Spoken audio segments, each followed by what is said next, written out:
Some women are born into cages. Others build them with their own hands, brick by loving brick, never realizing they are constructing their own prisons until the door locks from the outside and the key is thrown away by the very people they sacrificed everything to protect. Tasmin King woke in darkness, as she had done every morning for more years than her exhausted mind cared to count. The clock beside her bed remained face down because she had learned long ago that knowing the exact hour of her rising only made the weight of it heavier. Before dawn broke over the city, before light crept through the expensive curtains of the mansion she maintained but did not own, before her family stirred in their comfortable beds built on foundations they would never acknowledge, she was already awake, already working, already erasing herself so they could exist in comfort they believed they had earned through their own merit. Her feet touched cold marble floors and she moved through the vast emptiness of the King mansion like a ghost haunting her own life. The kitchen became her sanctuary in these silent hours, the only place where her hands created something that would be consumed and her labor would be noticed, even if never appreciated. She prepared breakfast with the precision of someone who understood that even the smallest mistake would be weaponized against her. Fruit cut into perfect segments, because anything less would prompt comments about her declining attention to detail. Coffee brewed to exact specifications, because Brandon King did not tolerate variations in his routine. Egg seasoned precisely because her husband had long ago stopped tasting her love in the food and now only noticed when something failed to meet his exacting standards. The dining table was set before the sun rose. Cloth napkins folded into elegant shapes she had taught herself from videos, watched on a phone screen at 2 in the morning when sleep refused to come and grief needed somewhere to hide. Everything gleamed, everything perfect, everything ready for a family that would walk past her efforts as if they materialized through magic rather than through the breaking of one woman's spirit hour by hour. Day by day, year by year, Brandon descended the grand staircase without looking at his wife, his eyes fixed on the phone in his hand, scrolling through messages and emails that were infinitely more important than the woman who had spent 2 hours ensuring his morning began in comfort. He sat at the head of the table as if it were his throne, and perhaps it was, built on the bones of her dreams and the ashes of her ambitions. He ate the food she prepared without tasting it, without acknowledging the hands that created it. And when he finally spoke, his first words of the day were complaints wrapped in contempt. "This coffee is too hot. You should know by now to let it cool before serving." "Do I have to teach you everything?" Tasmin said nothing. She had learned years ago that explanations were viewed as excuses, that defending herself only provided more ammunition for attacks, that silence was the only response that did not escalate into something darker. She simply rose from her chair, took his cup, and replaced it with one that had been cooling for precisely the amount of time his preference demanded. He did not thank her. He never thanked her. Gratitude had died in their marriage so long ago that she could barely remember what it felt like to be appreciated rather than tolerated. Luna appeared next, their daughter, and the sight of her made something ache in Tasmin's chest that had nothing to do with physical pain and everything to do with the particular agony of watching your child become a stranger who looks at you with contempt. The girl scrolled through her phone without glancing up, her young face already arranged into the expression of perpetual disappointment that seemed to be her default setting whenever her mother existed in her presence. "Why did you pack me a lunch like I'm some kind of child? Just give me money to eat out like normal parents do. God, you're so embarrassing." The words landed like small cuts, the kind that do not bleed immediately, but accumulate over time until you look down one day and realize you are covered in wounds that never quite heal. Tasmin wanted to remind her daughter that she had once cried if her mother was even 5 minutes late picking her up from school, that she had refused to sleep without 3 stories and 2 songs, that she had clung to her mother's legs at parties and declared that Mommy was the best person in the whole world. But that little girl was gone, replaced by this young woman who had learned from her father that love was conditional and that mothers existed to be criticized rather than cherished. Harry came last, grabbing food without sitting, without speaking, without acknowledging that his mother had risen before dawn to prepare the meal he was consuming with such casual indifference. He disappeared back upstairs to eat alone in his room, and Tasmin sat at the table she had set for 5, eating scraps while her family scattered to their separate worlds, none of them pausing to wonder who held the center when everyone else pulled away. The morning routine complete, Tasmin began the second shift of her invisible labor. Laundry sorted and started, bathrooms cleaned until they sparkled, beds made with hospital corners because anything less invited criticism. She answered emails for Brandon's company, managing schedules and correspondence that he took credit for, while she remained unnamed and unacknowledged. She organized the twins' school schedules, ensuring nothing was forgotten, no deadline missed, no opportunity lost, knowing that if anything fell through the cracks, it would be her failure rather than their responsibility. Her mind drifted as her hands worked, traveling backward through time to the woman she used to be before she became this shadow, moving through other people's lives. She had been brilliant once, top of her class at Howard University, her mind sharp as broken glass, her future so bright that professors fought over who would mentor her toward inevitable greatness. 3 prestigious firms had competed for her attention, offering 6-figure starting salaries that seemed like impossible wealth to a girl who had grown up watching her mother work 3 jobs to keep food on the table. She had been so close to everything she had worked for, one signature away from a life built on her own merit rather than reflected glory. Then Brandon King walked into her life with his failing startup and his magnetic confidence and his promises of partnership. He had dreams that seemed bigger than any corporate job, visions of empire that made traditional success look small and boring by comparison. He courted her with intensity that felt like love, swearing they would build something extraordinary together, that her brilliant mind, combined with his ambition, would create wealth and success beyond imagination. She believed him. God help her, she believed every word.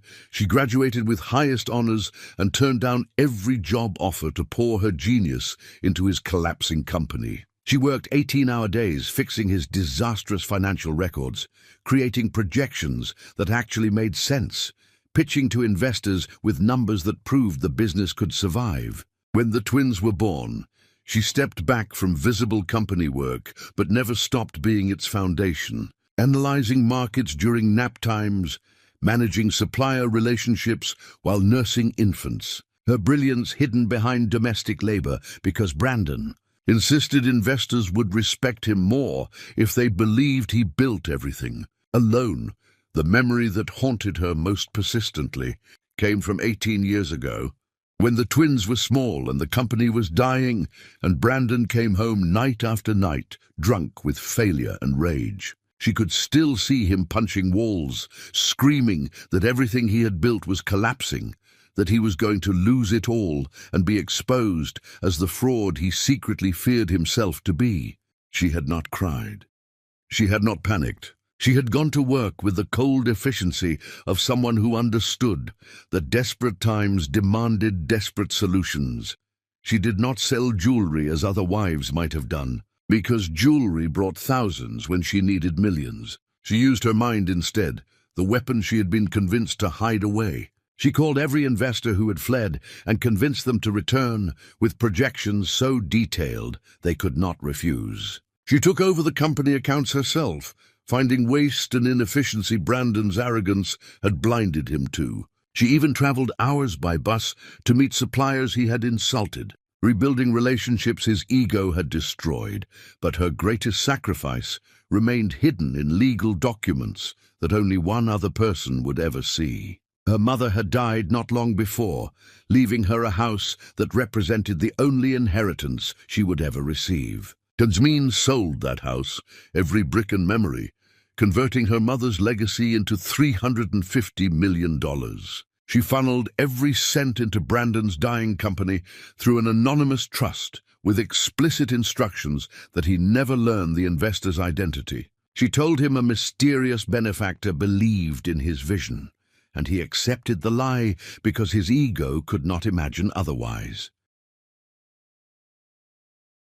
The company survived because of her money, then thrived, then exploded into an empire worth billions. Brandon's face appeared on magazine covers as the visionary who built success from nothing. His story was told as inspiration about one man's determination and genius. Jasmine never corrected the narrative. She believed that good wives built their husbands up, that her reward would come in the form of gratitude and deepening love and a family that appreciated the foundation she had laid beneath their feet. She had been so catastrophically wrong. The afternoon bled into evening, and Jasmine stood in the kitchen of the mansion her money had saved, preparing dinner for a family that would barely acknowledge her existence. Her hands moved through familiar motions while her mind circled the same painful truth over and over. She had given them everything, and they had given her nothing in return except the privilege of continuing to serve them. She had sacrificed her future for theirs, and they repaid her with contempt disguised as normalcy. The front door opened, and Brandon's voice filled the house, but it was not speaking to her. It never was anymore. Chapter 2. The Woman with the Perfect Smile. The years had been kind to Brandon King in ways that prosperity often is to men who mistake luck for genius and sacrifice for weakness. His company had grown into something monstrous and magnificent, its success built on foundations he had long ago convinced himself he had laid alone. Wealth had made him harder rather than softer, more certain of his own brilliance, more dismissive of anyone who could not keep pace with his accelerating ambitions. He had become the kind of man who measured his worth by the fear he inspired in subordinates and the envy he provoked in peers, never pausing to wonder what internal rot the external shine concealed. Jasmine noticed the shift in him long before the woman arrived to make that shift explicit and undeniable. Brandon began making comments about her appearance with the casual cruelty of someone who no longer felt obligated to pretend affection. He suggested she needed to lose weight when she had never been anything but slender. He commented that she should dress better when she wore the clothes he claimed to prefer. He compared her unfavorably to wives of his business associates, women who had personal trainers and cosmetic procedures and stylists on permanent retainer, as if aging naturally was a moral failing rather than biological inevitability. Luna and Harry absorbed their father's contempt like sponges absorbing poison, their childhood love for their mother curdling into teenage disdain that felt personal and deliberate. They began calling her old-fashioned when she tried to guide them toward decent choices. They mocked her simple tastes and quiet preferences, treating her wisdom as ignorance and her sacrifices as embarrassing reminders of a past they wanted to forget. Jasmine watched her children transform into strangers who looked at her with something dangerously close to shame, and she wondered when exactly love had become contingent on maintaining their approval rather than deserving their respect. The woman, who would finish destroying what remained of Jasmine's marriage, walked through the mansion door on an evening that felt like every other evening, until it suddenly was not. Her name was Ivory Sullivan, and she carried herself with the aggressive confidence of someone who had learned early that beauty combined with calculated charm could open doors that merit alone would never unlock. She was young enough to make Jasmine feel ancient, polished enough to make her feel unrefined, ambitious enough to recognize vulnerability when she saw it and exploit it without hesitation or remorse. Brandon asked me to drop these contracts off for his review this weekend. I hope I'm not interrupting family time.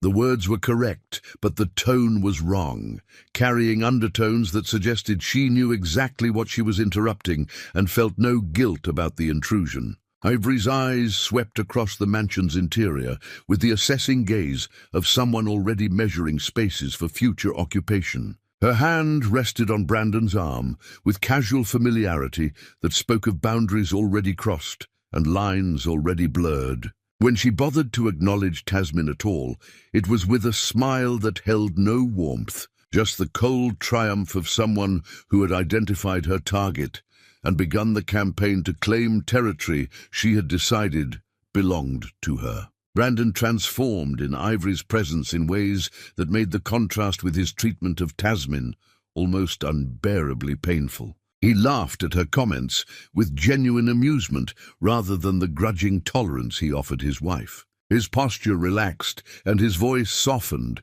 and his entire demeanor shifted into something almost youthful. He looked at Ivory with attention he had not directed at Tasmin in so many years that she had almost forgotten what it felt like to be truly seen by the man she had sacrificed everything to save. The weeks that followed revealed the pattern with depressing predictability. Ivory began appearing at the mansion with increasing frequency, always with professional excuses that grew thinner and less convincing over time. She stayed for dinners that stretched long into evening, dominating conversations with talk of business strategies and market opportunities that deliberately excluded Tasmin from participation. She laughed at Brandon's jokes with enthusiasm that suggested everything he said was brilliance, rather than the recycled observations Tasmin had heard 1,000 times before. She touched him constantly, small gestures that built intimacy through accumulation. Her hand on his arm when making a point, her shoulder brushing his when reviewing documents, her presence invading his personal space with the confidence of someone who knew her advances would be welcomed rather than rejected. Luna and Harry fell under Ivory's spell with the ease of young people who mistake polish for substance and sophistication for character. They saw in her everything their father had taught them to value: glamour and ambition and connection to social circles they desperately wanted to penetrate. Ivory flattered them with practiced skill, bringing Luna expensive cosmetics and designer clothes, teaching her how to present herself for male attention rather than personal satisfaction. She took Harry to exclusive venues and introduced him to children of wealthy families, expanding his network while subtly suggesting his mother's protective instincts were holding him back from experiences he deserved. The twins began comparing their mother to Ivory with cutting directness that suggested they no longer felt obligated to protect her feelings or spare her pain. Luna asked why Tasmin did not dress better, did not get her hair and nails done professionally, did not make more effort to look like she belonged in the life Brandon's success had created. Harry questioned why his mother seemed so disconnected from modern culture, so content with her small world when other mothers were dynamic and engaged and interesting. They treated her increasing invisibility as a personal failing rather than a deliberate erasure, never pausing to wonder who had taught them that a woman's worth decreased with her visibility. Tasmin found evidence of Brandon's betrayal scattered throughout the house, like breadcrumbs leading to inevitable heartbreak, restaurant receipts from places she had never visited, hotel charges on credit cards she no longer had access to, perfume scents clinging to his clothes that matched nothing in her bathroom. She did not confront him because she already knew the truth, and hearing him lie would only make the betrayal more explicit and harder to survive. She simply continued her routines, waking before dawn and working past midnight, maintaining the illusion of family while watching that family actively replace her with a younger model they believed better represented their current status. The night that crystallized everything came without warning or fanfare, just another evening in an endless series of evenings, where Tasmin performed invisible labor for people who had stopped seeing her as human. She brought coffee to Brandon's study late at night, a gesture of care she continued making despite knowing it would not be acknowledged or appreciated. She knocked softly before entering, giving him time to compose himself if needed, then pushed open the door to find the scene that would replay in her nightmares for years to come. Ivory sat perched on the edge of Brandon's massive desk, her body angled toward him in postures that suggested intimacy had already progressed far beyond professional boundaries. Her hand rested on his shoulder with possessive familiarity. His attention focused on her with intensity he had not directed at his wife in decades. They were laughing together, sharing some private joke that created a bubble of connection Tasmin could not penetrate, even if she wanted to try. They barely acknowledged her entrance. Brandon waved his hand dismissively without looking up, his voice carrying the irritated tone of someone whose privacy had been interrupted by insignificant intrusion. "Just leave it on the table. I'm busy with important work." Tasmin set the coffee down with hands that had started trembling without her permission. She turned to leave, desperate to escape, before they saw how completely the moment had shattered something essential inside her. But Ivory's voice stopped her at the door, words delivered with casual cruelty that suggested she knew exactly what damage they would inflict. "You're so lucky to have such dedicated household staff, Brandon. It's so hard to find people willing to work these kinds of hours anymore." Brandon did not correct her, did not defend his wife, did not acknowledge that the woman Ivory had just dismissed as staff was the reason he had a house and a company and a life worth envying. He simply nodded in agreement and returned his attention to the woman who was replacing his wife in every way that mattered, leaving Tasmin standing in the doorway of his study, invisible in her own home, erased from her own marriage, reduced to servant status by the people she had sacrificed everything to elevate. She closed the door with careful quietness and stood in the hallway for a long time, her hand pressed against her chest where pain had taken up permanent residence, trying to remember how to breathe around the certainty that was slowly crushing her. Her marriage was over. Her family had already replaced her. She was living in a house built on her money with people who viewed her as an inconvenient reminder of a past they wanted to forget. The only question remaining was how long she would tolerate her own erasure before she found the courage to walk away from everything she had built and everyone she had loved, and the life that was slowly killing her one invisible moment at a time. Chapter 3. The birthday that shattered everything. Tasmin began preparing for the twins' birthday 3 days before the actual date, pouring every remaining drop of hope and love and desperate need into creating a celebration that might remind her children who she was and what she had given them. She woke even earlier than usual, working through darkness that felt heavier than normal, decorating the mansion with balloons and streamers in purple and silver because those were Luna's favorite colors, and had been since she was small enough to believe. Her mother knew everything worth knowing about beauty and joy. The decorations took an entire day to arrange properly, Tasmin climbing ladders and stretching across furniture to ensure every corner of the house reflected celebration rather than the slow death their family had been experiencing. She refused help from the remaining staff because she needed every detail to carry her fingerprints, needed her children to see that their mother had touched every surface with hands that still remembered how to create beauty even after years of being told she had nothing valuable left to offer. The second day was dedicated to baking Luna's favorite cake, a red velvet recipe passed down from Tasmin's grandmother that required patience and precision and love measured in hours rather than cups. She mixed batter by hand because the recipe demanded it, her arms aching with the repetitive motion, but her heart insisting that shortcuts would diminish the magic. The cream cheese frosting took 3 attempts to achieve the exact consistency Luna had once declared the best thing she ever tasted, back when her mother's cooking was treasure rather than obligation. The third day, she prepared Harry's favorite meal, the jerk chicken and rice and peas that connected him to heritage he had started pretending did not matter. She stood over the stove for hours, adjusting heat and timing and seasoning until the flavors sang the way her son used to sing when he was small and believed his mother's kitchen produced miracles. She also spent hours editing together a video montage of the twins' childhood, sorting through thousands of photos and clips, selecting moments that captured their joy and innocence and the uncomplicated love they used to feel for the woman who gave them life.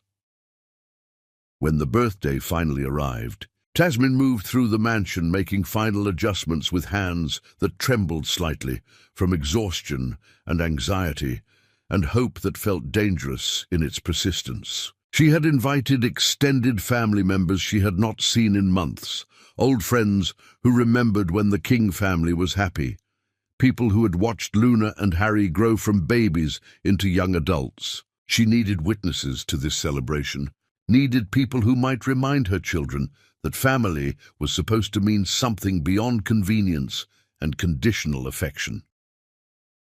Guests began arriving in the late afternoon, filling the mansion with conversation and laughter that felt almost foreign after months of cold silence. Tasmin welcomed each person with warmth that cost her more than they could possibly understand, playing the role of gracious hostess while her heart hammered against her ribs with dread she could not quite name. Luna and Harry accepted birthday wishes with polite smiles that never reached their eyes, and their attention constantly drifting toward the entrance as if waiting for someone more important than family to arrive.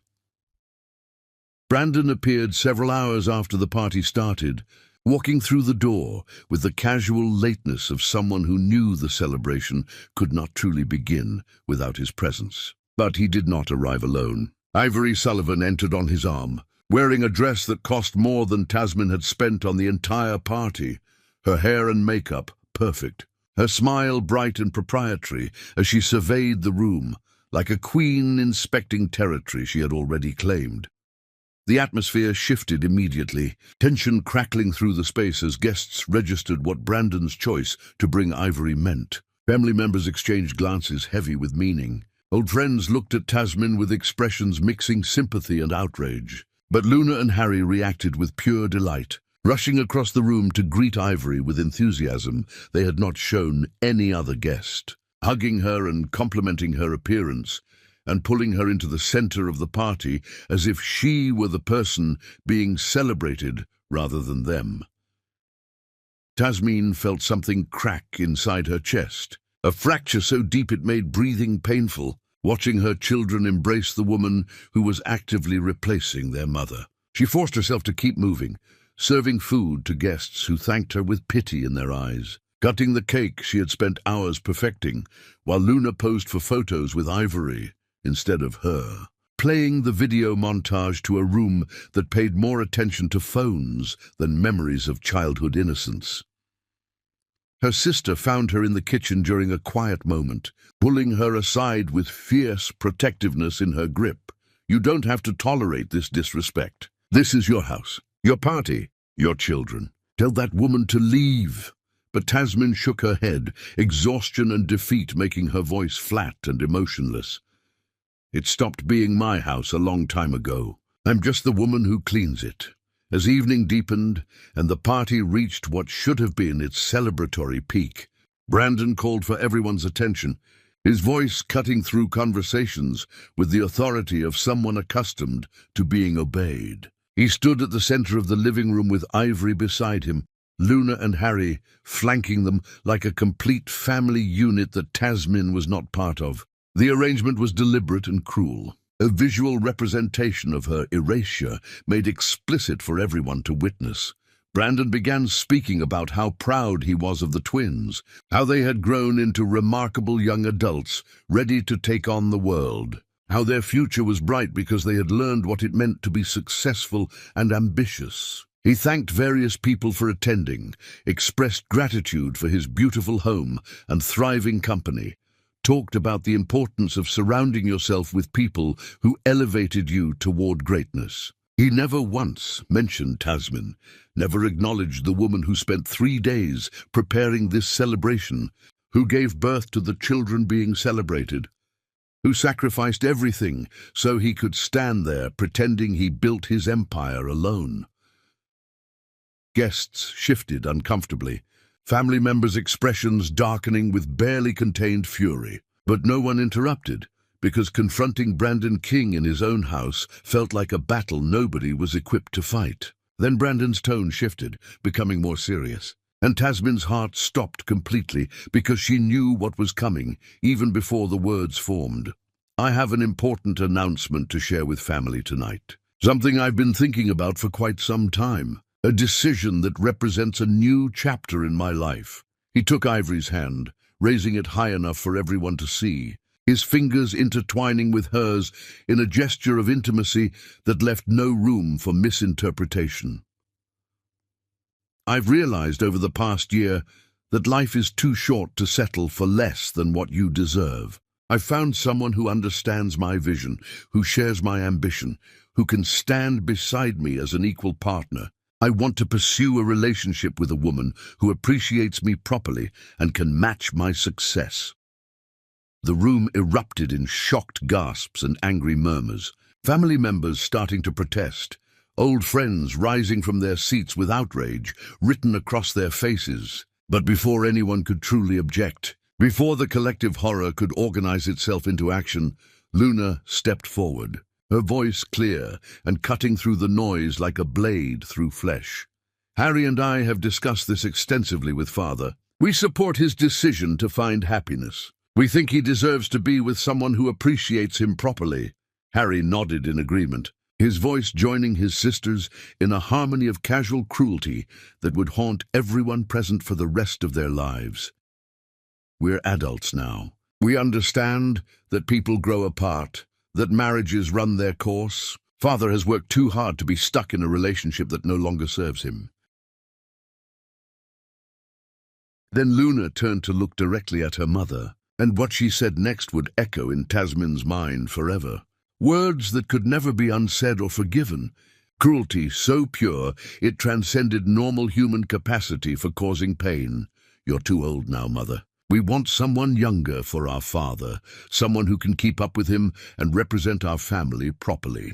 Father deserves a younger bride, someone who fits the life we have now, not the life we used to have.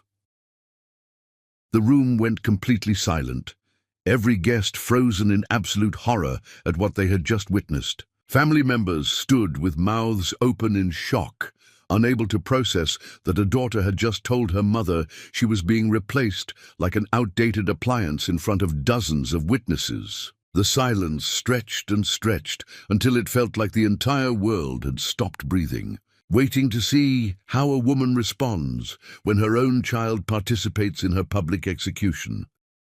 Tasmin stood completely still, her body refusing to process the enormity of what was happening, her mind fracturing under weight of betrayal so profound it felt like dying while still breathing. She did not cry. She did not scream. She did not beg or plead or fight, because something inside her had finally, completely broken. The last thread of hope snapping with an almost audible sound that only she could hear. She looked at Brandon and saw a stranger where her husband used to be. She looked at Luna and Harry and saw reflections of their father's cruelty, young adults who had absorbed his lessons about disposability and learned that people were valuable only as long as they served your purposes. She looked at Ivory and saw triumph in her eyes. A woman who had won without ever having to fight because the family she was infiltrating had already decided to throw their mother away. The room waited for her to react. Guests holding their collective breath, family members poised to intervene if she collapsed or exploded or broke down in the spectacular way betrayed women are expected to break down. But Tasmin did none of these things. Instead, she simply nodded, a small gesture of acknowledgement that said she had heard them, understood them, accepted the truth they had spoken. Then she smiled, faint and heartbreaking, a smile that did not reach her eyes, a smile that looked like goodbye to anyone paying attention. She removed the apron she was still wearing from serving cake, folding it with careful precision, placing it on the nearest table with the gentle finality of someone setting down a burden they will never pick up again. She walked through the silent crowd, her head held high despite everything, her steps measured and deliberate, moving toward the grand staircase, while dozens of witnesses watched her ascend toward an ending they all understood was coming, but felt powerless to prevent. Not a single person tried to stop her. Not her sister, not her family, not the friends who came to celebrate, but stayed to witness destruction. They simply watched as Tasmin climbed the stairs slowly, disappeared into the bedroom where she had slept alone for months, and closed the door behind her with the quiet click of a lock sliding into place. Inside that room, she pulled a suitcase from the closet, the same suitcase she had packed for their honeymoon when she believed in forever. She packed quickly and efficiently, taking only what she needed, leaving behind jewelry Brandon bought her over the years. Expensive clothes he insisted she wear to his events. Material possessions that were supposed to compensate for love that slowly disappeared. She took her mother's photo album, her grandmother's recipe box, letters Luna and Harry wrote when they were children, and still believed their mother hung the moon. She changed into simple jeans and a sweater, comfortable clothes that made no statement except that she was done performing for people who refused to see her. She wrote 2 letters, one for the twins and one for Brandon, short notes saying only what needed to be said, that she hoped they found what they were looking for, that she would not be available to clean up the mess when they realized what they had done, that they should not try to find her because she was done being found by people who only needed her when convenient. Downstairs, the party had devolved into chaos. Family members confronting Brandon and the twins, guests leaving in disgust. Ivory standing in the center of it all, looking less triumphant now that she saw the social consequences of destroying a family so publicly. But Tasmin heard none of this, cared about none of this, because she was already gone in every way that mattered. She walked down the back staircase that staff used, the staircase she had used for years while carrying laundry and cleaning supplies, moving through her house like a servant one final time. She exited through the kitchen door, walked to her old modest car, and tossed her suitcase into the trunk with a thud that sounded like finality. She sat in the driver's seat for a long moment, looking at the mansion that represented her life's work, seeing lights blazing in every window, hearing muffled sounds of angry voices and slamming doors. Then she started the engine, backed out of the driveway slowly and carefully the way she did everything, and drove away from the King mansion, while inside the party continued without her. Music still playing from speakers she set up, cake still sitting on a table she decorated. The celebration of her children's birthday becoming the night their mother finally chose herself over people who would never choose her back. Chapter 4. The kingdom crumbles. Without its queen, days bled into weeks, and weeks collapsed into months, time moving forward with the indifferent cruelty it always shows to people experiencing catastrophe in slow motion. Inside the King mansion, the new order established itself with the brutal efficiency of hostile takeovers and palace coups. Avery Sullivan moved into the master bedroom before Tasmin's absence had even registered fully, unpacking her expensive clothes into closets still carrying the faint scent of the woman she had replaced, erasing every trace of the previous occupant with the thoroughness of someone who understood that claiming territory required eliminating all evidence of prior ownership. She assumed control of the household with confidence that bordered on arrogance, certain that maintaining a home required nothing more than issuing orders and expecting obedience. Within the first week, she fired the long-time staff who had worked for the King family for years, calling them outdated and inefficient, replacing them with younger people who did not know the family's routines or preferences or needs. She discarded Tasmin's carefully organized systems, her recipes, her schedules, declaring everything obsolete and unnecessary, never pausing to wonder why the house had run like a well-oiled machine under the previous woman's invisible management. The mansion began falling apart almost immediately, chaos creeping into spaces that had previously operated with seamless precision. Meals became disasters because the new cook did not know that Brandon hated onions, or that Luna was allergic to shellfish, or that Harry needed his food seasoned in specific ways. Laundry piled up in forgotten corners because nobody understood the complex rotation Tasmin had maintained. Appointments were missed because the new assistant did not know which commitments were actually important versus which could be rescheduled. The house that had once felt like a showcase of success began resembling an expensive hotel where nobody quite knew how anything worked. But the real transformation came in how Ivory treated Luna and Harry. A shift so dramatic and vicious it left both twins reeling with shock they were completely unprepared to handle. The woman, who had been charming and flattering when positioning herself as their father's replacement, revealed her true nature once her position was secure. She looked at the twins with contempt that made her previous kindness seem like the calculated performance it had always been. "You're going to help with housework from now on. All of it. Cleaning, cooking, laundry, everything your mother used to do that you took for granted." Luna stared at her in disbelief, certain this must be some kind of joke. "We don't do housework. We have staff for that. We're not servants." Ivory's smile was cold and sharp as broken glass, her voice carrying the particular cruelty of someone who had been waiting to unleash punishment they had been planning for quite some time. "You used to be rich. Now you'll learn to work. Your mother spoiled you into uselessness, but I'm going to teach you what real labor feels like. Start with the kitchen. Those dishes won't wash themselves."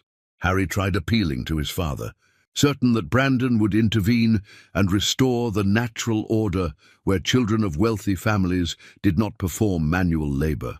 But Brandon barely looked up from his phone, his voice carrying the distracted indifference of someone who had already moved on to more important concerns. "Ivory's right. You've been spoiled long enough. Time you learned some discipline and work ethic. Do what she tells you." The twins found themselves thrust into a world they had never imagined they would have to navigate. Luna, who had never washed a dish in her life, stood at the kitchen sink with hands submerged in soapy water, scrubbing plates and glasses and pots with growing horror at how endless the task seemed. Harry, who had never operated a vacuum cleaner or understood how laundry machines worked, found himself cleaning bathrooms and sorting clothes and performing labor that left his back aching and his hands raw.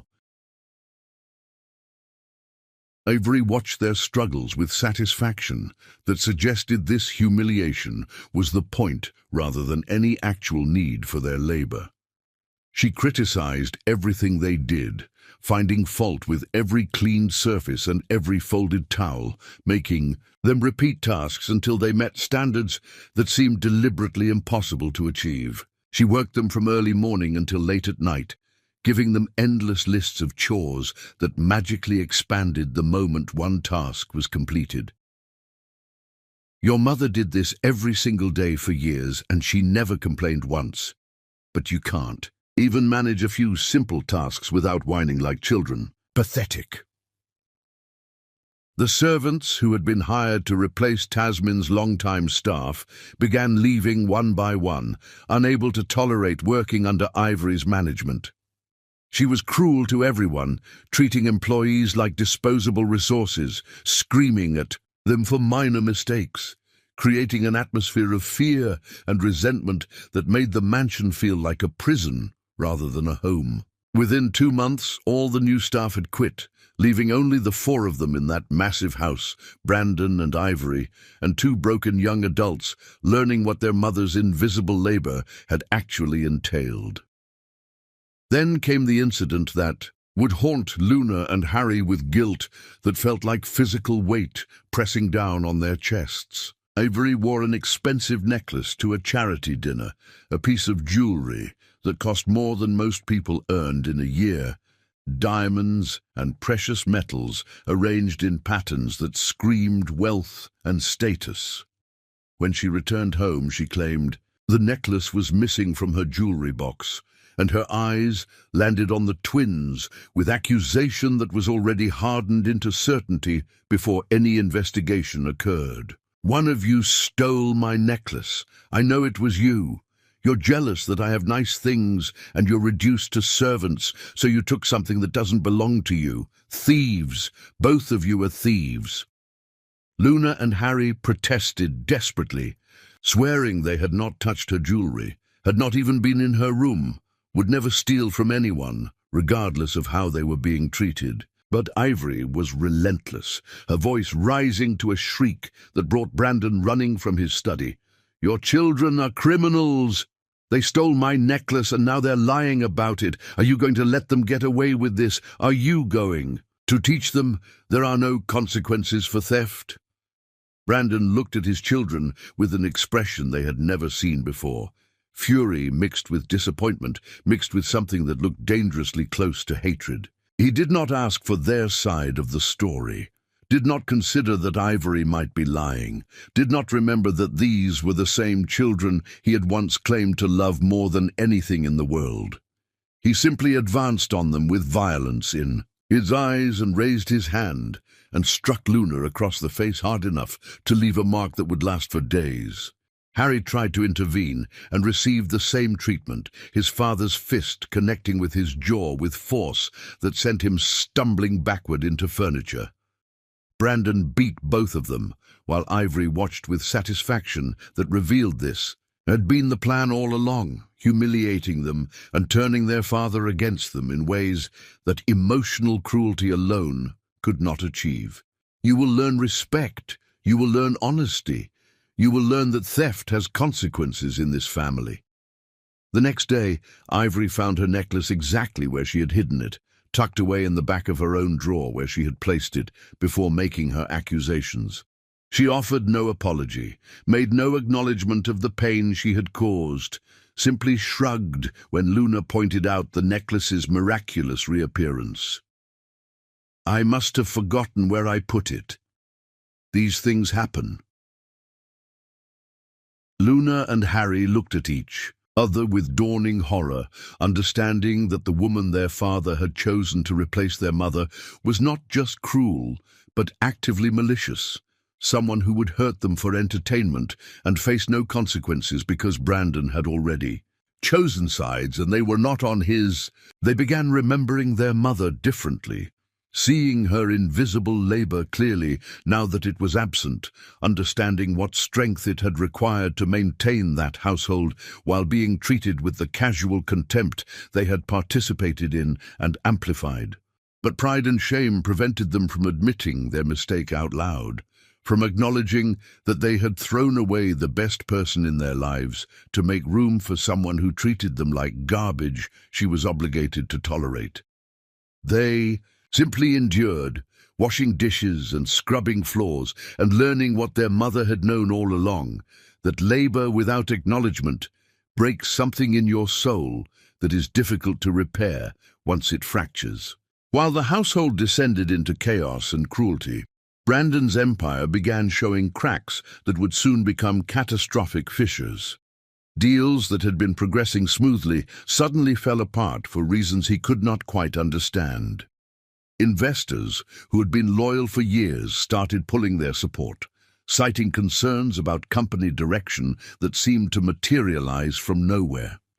Suppliers who had provided materials and services reliably began demanding immediate payment, refusing credit terms that had been standard for years. Brandon could not understand why everything was collapsing, unaware that Tasmin had been the one maintaining these relationships all along.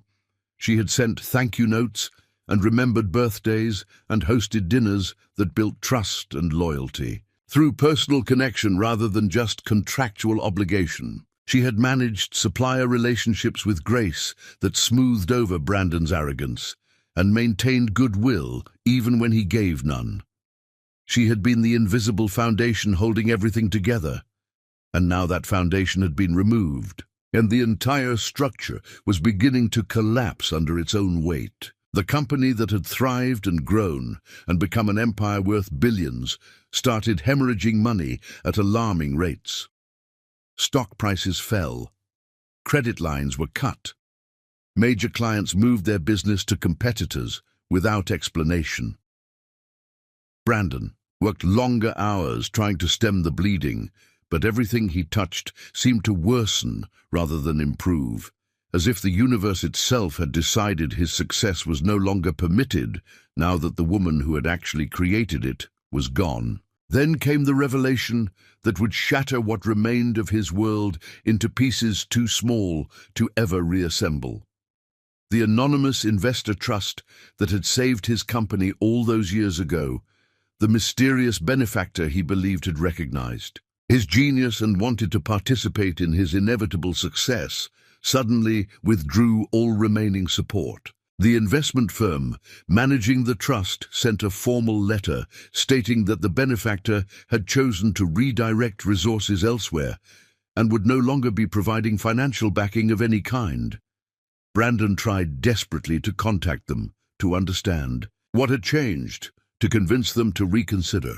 But the firm refused to disclose the investor's identity, citing confidentiality agreements that had been ironclad from the beginning. All they would say was that the benefactor had fulfilled their obligations and now chose to end the relationship permanently and completely. Without that foundational support, the company's debt became impossible to manage. Creditors who had been patient suddenly demanded immediate payment. The empire that Brandon had built on foundations he never acknowledged began crumbling at accelerating speed, and he stood in the center of the destruction with no understanding of how everything had gone so catastrophically wrong so quickly, never pausing to consider that removing the actual architect of his success might have consequences. He was completely unprepared to survive. Chapter 5. The Truth That Destroyed Everything. The old manager walked into Brandon's office on an afternoon that felt like every other afternoon until it suddenly became the moment that divided his life into before and after. Gerald Hayes had worked for the King Company since the beginning, back when it was just Brandon and Tasmin and dreams that seemed impossible. He had watched the company nearly die and then miraculously resurrect. He had witnessed the growth and success and transformation into an empire. And he had carried a secret for 18 years that was about to destroy everything Brandon believed about himself and his achievements. Gerald's eyes were red and swollen, tears leaving tracks down his weathered face. He carried a folder filled with documents that looked official and legal and impossibly old. Papers that had been stored away in secure locations, with instructions. They never be revealed unless specific conditions were met. Those conditions had finally been triggered by the dissolution of the anonymous trust, and Gerald found himself obligated to reveal truth he had hoped would remain buried forever. Brandon looked up from the financial disaster spread across his desk, his face haggard from weeks of sleepless nights and failed attempts to save his collapsing empire. He barely registered Gerald's emotional state, too consumed with his own crisis to notice anyone else's pain. Whatever it is, it better be important. I don't have time for drama right now. Gerald's voice shook when he finally forced words past the grief clogging his throat. 18 years ago, when your company was collapsing, when every investor had pulled out and suppliers were demanding payment you couldn't provide, when bankruptcy seemed inevitable, and you came to work drunk every day, convinced everything was over, someone saved you. Someone invested $350 million through an anonymous trust with explicit instructions you never learn who they were. Brandon's attention snapped to Gerald with laser focus, his mind racing through implications he had never considered before. I know about the investor. That's what saved the company. But what does that have to do with our current situation? Gerald opened the folder with trembling hands, pulling out documents that looked impossibly official, legally binding agreements, and financial transfers that told a story Brandon had been blind to for nearly 2 decades. I processed all the paperwork. I signed non-disclosure agreements that would have cost me everything if I violated them.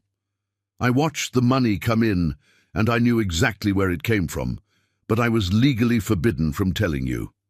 The investor made it explicitly clear that you were never to know their identity under any circumstances. Brandon's impatience sharpened into something closer to anger, his voice rising with frustration born from weeks of watching everything collapse. Then why are you telling me now? Why violate those agreements after all these years? Because the trust has been dissolved. The confidentiality agreements included a clause that if the investor ever chose to end the relationship and withdraw all support, I was then obligated to reveal the truth. Those were the terms: silence while the support continued, revelation if it ever stopped. Gerald pushed the documents across the desk, his tears falling onto paper that recorded transactions from 18 years ago, property sales and trust formations and investment transfers that painted a picture Brandon was not prepared to see. The mysterious benefactor who saved your company, who invested $350 million when nobody else would, who believed in your vision when every rational person said you were finished. It was never a mysterious benefactor at all. It was your wife. The words hung in the air like smoke from an explosion, their meaning taking several long seconds to penetrate Brandon's consciousness. When understanding finally arrived, it felt like being struck by something physical and violent, his entire reality reorganizing itself around this new information that made his past look completely different than he had believed. That's impossible. Tasmin never had that kind of money. She came from nothing. Her family was poor. There's no way she could have invested hundreds of millions. Gerald's voice was gentle but relentless, each word landing like a hammer blow against Brandon's crumbling certainty. Her mother died 2 years before the crisis, left her a house in a good neighborhood. Tasmin sold that house, her only inheritance, everything she would ever receive from her family. She converted it all into cash and invested every single cent into your failing company through an anonymous trust. She told you it was a mysterious investor because she knew you would never accept help from your wife, that your pride would reject money that made you look weak or dependent. Brandon stared at the documents without seeing them, his mind refusing to process information that rewrote his entire identity. Everything he had built, everything he had achieved, every success he had claimed as proof of his genius and vision and determination, all of it existed because his wife had given him $350 million while allowing him to believe he had earned it through his own merit. Why would she do that? Why wouldn't she tell me? Why let me believe I did it alone? Gerald's expression mixed pity with something that looked like barely contained disgust. Because she loved you. Because she believed that building you up was more important than claiming credit for herself. Because she thought protecting your pride mattered more than receiving acknowledgement for her sacrifice. She saved you, Brandon.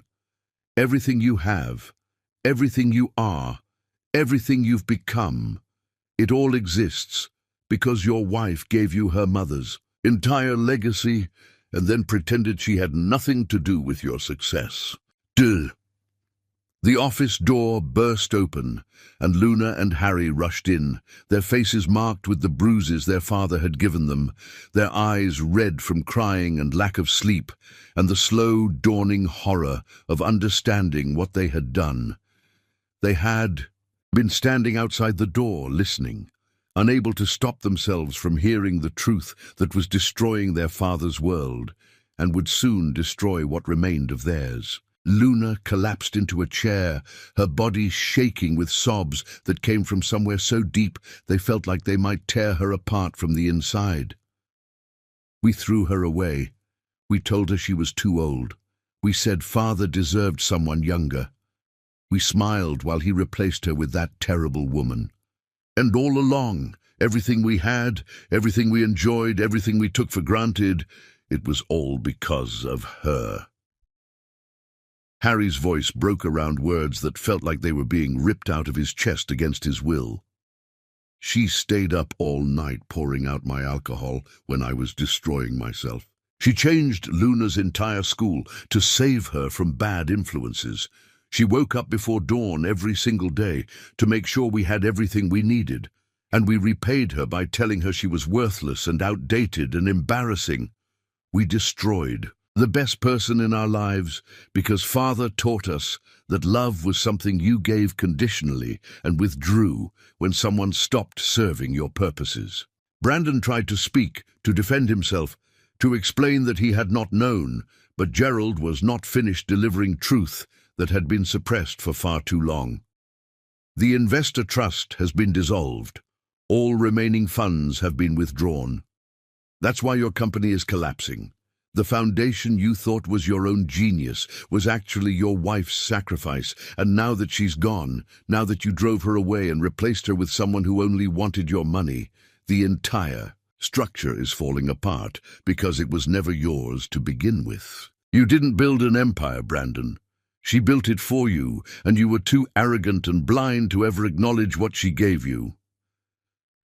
The three of them sat in that office surrounded by evidence of their betrayal, documents spread across the desk that proved everything they believed about themselves was a lie. Brandon King had not built his success through vision and determination. Luna and Harry had not grown up privileged because their father was brilliant. They had all been living in a house built by a woman they had thrown away, consuming comfort and security and success that came from her sacrifice while treating her like she was worthless and disposable. The company continued its death spiral over the following weeks. Creditors seizing assets and investors fleeing and employees abandoning ship before it sank completely. The mansion went into foreclosure, the bank claiming property that was no longer affordable. Possessions were sold at auction to pay debts that kept growing. The King family fortune that had seemed infinite and permanent evaporated like morning fog under harsh sunlight, revealing that it had always been more illusion than substance. Brandon tried desperately to find Tasmin, hiring private investigators who tracked her movements and discovered she had completely rebuilt her life. She had moved to a new apartment, changed her phone number, erased every connection to her old existence. He went to her sister's house, begging for information about where Tasmin had gone and how he could reach her.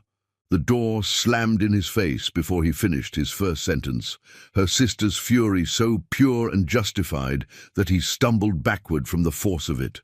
He realized with growing horror that he had lost not just his wife, but his savior, the foundation of everything he had become, the genius who had actually created his success, while he took all the credit and gave her nothing but contempt in return. And there was no way to undo the destruction he had caused, no apology big enough to compensate for the betrayal he had committed, no path back to the woman who had loved him enough to give him everything and ask for nothing in return except basic human decency that he had been too cruel to provide. Chapter 6. The Phoenix Rises from Ashes. Tasmin drove through darkness with no destination, just away from the mansion that had become her prison and the family that had become her executioners. She stopped at a modest hotel near the airport, checking in with cash she had quietly saved over years, emergency funds she hoped never to use, but was wise enough to prepare. The room was small and impersonal, generic furniture and bland paintings, nothing like the mansion she left behind. But when she closed the door and stood in the silence, she felt something she had not experienced in so many years. She had almost forgotten the sensation existed. Peace. Not the absence of noise, but the presence of safety. The knowledge that in this small, anonymous space, nobody would criticize her, or diminish her, or treat her like furniture whose only purpose was function without acknowledgement. She spent the first week simply breathing, allowing her body to remember what rest felt like when you were not constantly preparing for the next crisis or criticism. She ordered room service and ate meals without having to serve anyone else first. She took long showers without worrying about using too much hot water or taking too long when others might need the bathroom. She watched television programs she actually wanted to watch, rather than whatever Brandon and the twins had claimed was more important. These small freedoms felt revolutionary after decades of making herself smaller to accommodate other people's comfort. The grief came in waves that knocked her sideways when she least expected them. She would be brushing her teeth and suddenly remember Luna as a toddler, the way she used to sing made-up songs while Tasmin braided her hair. She would be making coffee and recall Harry at 7 years old, how he used to wake her up on Saturday mornings, demanding pancakes in shapes of animals. These memories hurt worse than the recent cruelty because they proved that love had once been real and uncomplicated before it curdled into something unrecognizable. She cried more during that first week than she had in the previous 20 years combined. Tears she had been holding back finally finding release now that nobody was watching to judge her weakness. But grief, when allowed to run its course without resistance, eventually transforms into something else. The crying jags became shorter and less frequent. The memories stopped ambushing her quite so violently. And underneath the pain, Tasmin discovered something she thought had been killed off through years of systematic diminishment. Anger. Pure, clean, focused rage at what had been done to her and what she had allowed to be done because she believed that good wives accepted whatever treatment their families offered without complaint or resistance. She began remembering who she had been before she became Brandon King's wife, before she sacrificed her ambitions to build his empire, before she convinced herself that love required erasure of self. She had been brilliant once, top of her finance program at Howard University, the kind of student professors fought to mentor, with 3 prestigious firms competing for her attention with 6-figure offers. That genius had not disappeared just because she had been taught to hide it away. It had simply been sleeping, waiting for permission to wake up and reclaim space it should never have surrendered.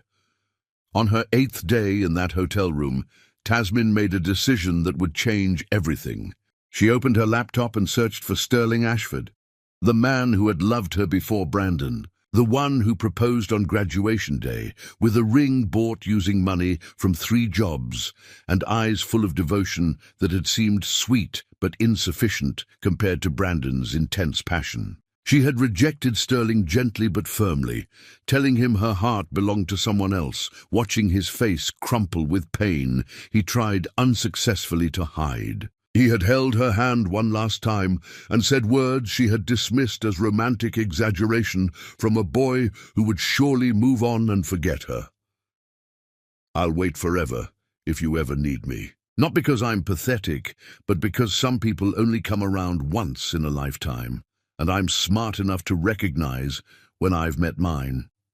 She found him easily through professional networking sites. Sterling Ashford was now a successful venture capitalist, his profile showing a distinguished man with kind eyes and a smile that suggested life had treated him well despite early heartbreak. She stared at his photo for 15 minutes, her finger hovering over the message button, fear and hope warring in her chest. What if he had moved on completely? What if reaching out reminded him of pain he had worked hard to forget? What if he rejected her the way she had once rejected him, karmic justice delivered with interest after decades of compounding? But something in his profile photo, a warmth in his expression that suggested he was still the decent man she had once known, gave her courage to type the message that would either reconnect her to possibility or confirm that some doors close permanently when you walk away from them. She kept it simple and honest, explaining that she had left her marriage and was rebuilding her life, that she did not expect anything from him but would appreciate guidance from someone who remembered who she used to be before she forgot herself. Sterling responded within an hour, his words carrying warmth that made her eyes sting with tears that were relief rather than grief. "I remember exactly who you were. Brilliant and kind and capable of absolutely anything you set your mind to. That person didn't disappear just because someone convinced you to hide her. Tell me how I can help bring her back." They met for coffee 3 days later at a quiet place in a neighborhood that felt worlds away from her previous life. Sterling looked exactly like his photo suggested, aged well with dignity, his face carrying lines that came from laughter rather than bitterness. When he saw her walk through the door, his expression transformed into something that made Tasmin's breath catch in her chest. Not pity, which she had been dreading, but recognition and respect, and something that looked dangerously close to the love he had offered decades ago and never quite managed to withdraw despite her rejection. He stood when she reached his table, and before either of them could speak, he pulled her into a hug that communicated everything words would have failed to express. Safety and welcome, and the promise that she would not have to explain or justify or apologize for taking so long to realize what he had known all those years ago. When they finally sat down, coffee cooling between them while they talked for 3 hours straight, Sterling asked no invasive questions about her marriage or what had driven her to finally leave. He simply listened when she chose to share, and when she finished explaining the basics without going into details that still hurt too much to examine closely, he reached across the table and took her hand. "You always deserved better than whatever brought you here. Now let's figure out how to build the life you should have had all along." Sterling introduced her to his network with the casual ease of someone who understood that connections were currency in professional worlds and was generous enough to share his wealth freely. He arranged meetings with people who ran investment firms and consulting agencies, friends who owed him favors and were willing to take a chance on a woman with a gap in her employment history if Sterling vouched for her potential. He helped her update her credentials and polish her resume, and remember that she had expertise that was valuable, independent of any relationship to Brandon King. Within 2 weeks, Tasmin had 3 serious job offers from firms that saw past her missing years to the brilliance she had never lost. She accepted a position as financial consultant at a prestigious firm that specialized in saving failing companies. The irony not lost on her, that she would now be paid substantial money to do professionally what she had done for free in her marriage. Her new colleagues were initially skeptical of the middle-aged woman with the mysterious gap, but skepticism evaporated the first time she presented analysis that identified problems everyone else had missed and solutions that seemed obvious only after she explained them. Her mind, so long forced to operate in shadows, reveled in the freedom to work at full capacity without hiding or minimizing or pretending to be less capable than she actually was. She analyzed market trends and financial statements with precision that bordered on supernatural, seeing patterns that others needed software to detect. She saved her first failing client within 6 weeks, turning their projected bankruptcy into projected profitability. With strategies so elegant, her colleagues studied them, trying to understand how she had made something so complex look so simple. Word spread quickly in the tight professional community. The woman at Sterling's firm who could perform miracles with numbers. The consultant who saw solutions invisible to everyone else. Within 3 months, Tasmin became one of the firm's most requested consultants, her calendar filling with appointments from companies willing to pay premium rates for her expertise. Her income grew rapidly, her bank account swelling with compensation that reflected her actual value rather than being taken for granted as free labor. For the first time in her adult life, she had financial security that belonged to her alone, money she controlled without needing anyone's permission to spend. Sterling courted her with patience that felt revolutionary after years of being taken for granted. He took her to elegant restaurants where staff treated her as valued guest rather than invisible wife. He invited her to gallery openings and cultural events where people engaged her in actual conversation rather than polite small talk with someone's +1. He bought her beautiful clothes not to change her, but to honor her, to show the world the queen she had always been but had been taught to hide. He introduced her to his adult children, who welcomed her warmly because they saw how happy she made their father, and because they had learned through their own parents' divorce that second chances at love deserved celebration rather than suspicion. Tasmin reconnected with college, friends she had lost touch with over the years, women who had gone on to become executives and judges and professors, brilliant women who remembered her potential and welcomed her back into their circle with genuine joy. They shared stories over wine and laughter, creating sisterhood based on mutual respect rather than competition for male approval.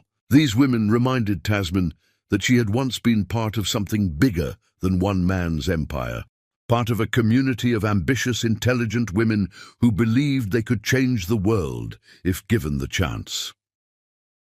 She started painting again, a passion she had abandoned because Brandon called it frivolous waste of time, better spent on useful activities. Her hands remembered how to create beauty, her eye for color and composition sharpened by years of forced dormancy. A small gallery agreed to display her work after seeing 3 pieces she had completed, and the opening reception attracted genuine interest from collectors who saw talent rather than hobby.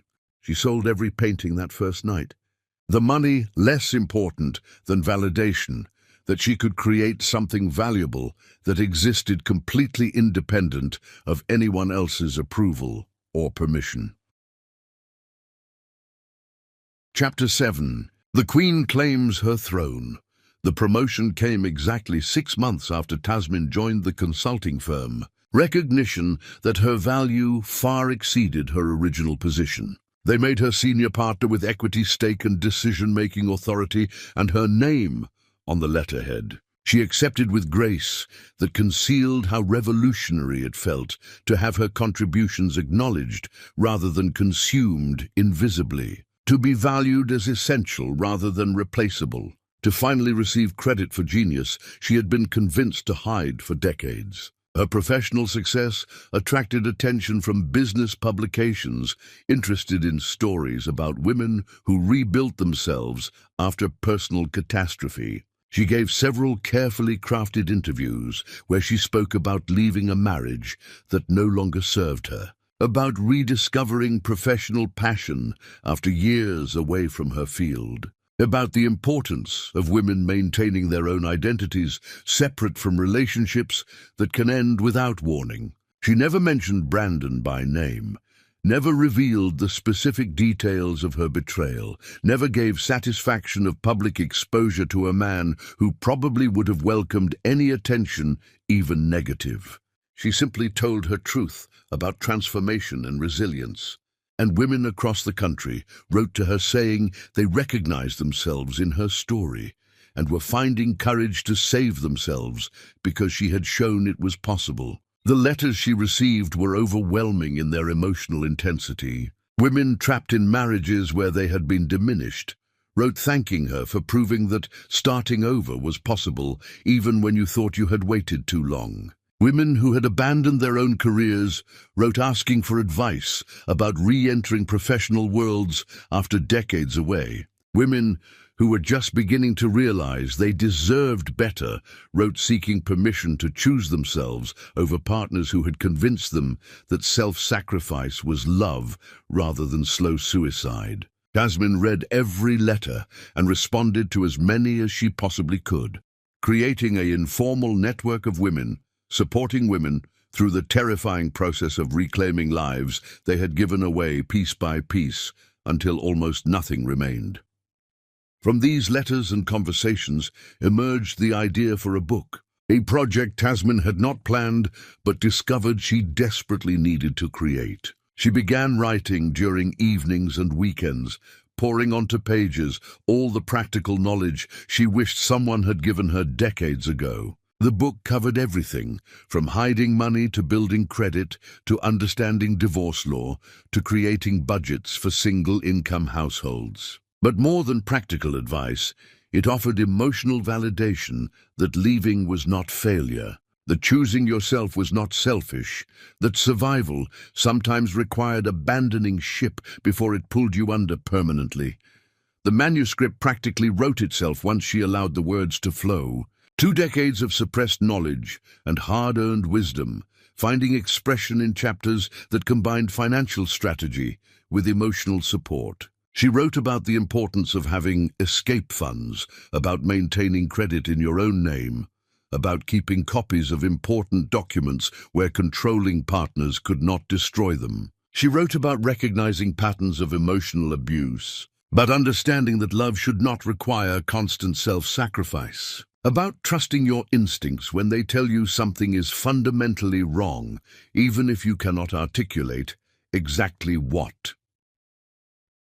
The manuscript found a publisher almost immediately, a press specializing in books by women, for women that recognize the massive market hungry for exactly this kind of honest, practical guidance. The book, released quietly with minimal marketing budget, but gained momentum through word of mouth and social media recommendations as women shared it with friends and sisters and daughters who needed permission to save themselves. Within 6 months, it had sold enough copies to hit multiple bestseller lists, the royalties adding substantially to income that had already transformed Tasmin's financial situation from comfortable to genuinely secure. She used that growing wealth to start a foundation, providing microloans and business training to women entrepreneurs, particularly those leaving abusive relationships who needed capital to rebuild. She created programs that recognized traditional lending institutions often failed women,